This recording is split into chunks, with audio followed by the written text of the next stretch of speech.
It is the stupidity of man to think that he can do evil, even some monstrous evil, and it won't have any backlash on himself.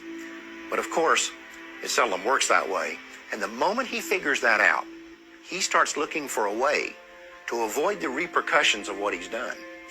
This is what happened with slavery. In the early 1800s, as it began to look like the end of slavery might be on the horizon, white America started to be concerned that a day of reckoning was coming. The primary fear for the average person was of retribution and insurrection, and that was a reasonable fear. After all, it's illogical to think that you can do to a whole group of people what was done to African Americans and think that they will just take it lying down forever. And of course, there were things like the Nat Turner uprisings. But for the wealthy elite, their fears went beyond things like insurrection. They were worried about the financial impact. Remember, it was not just the cotton plantations that profited from slavery. Whether you're talking about the banks or the insurance companies, the railroads, even the newspapers, the fact is that almost every aspect of the American economy was at some level or another invested in the slave business. You also need to recognize that for the wealthy elitist who controlled this system, slaves were an asset as long as they were slaves.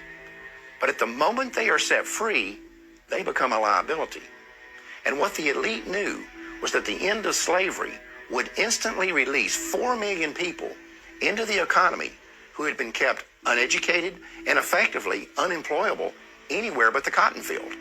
The other fear that these people had was intermarriage between blacks and whites would lead to a loss of racial purity. The question was, what were they going to do about it? And their initial thought was that they would just send all the slaves back to Africa. This plan was called colonization, and it had broad support among the wealthy elite. In fact, the American Colonization Society was even funded by the United States Congress. But in the end, colonization proved to be unworkable, and the idea was eventually scrapped. But about that same time, a new philosophy was emerging in the world. It was called eugenics, and for some, it seemed like the perfect solution to what had become known as the Negro Dilemma.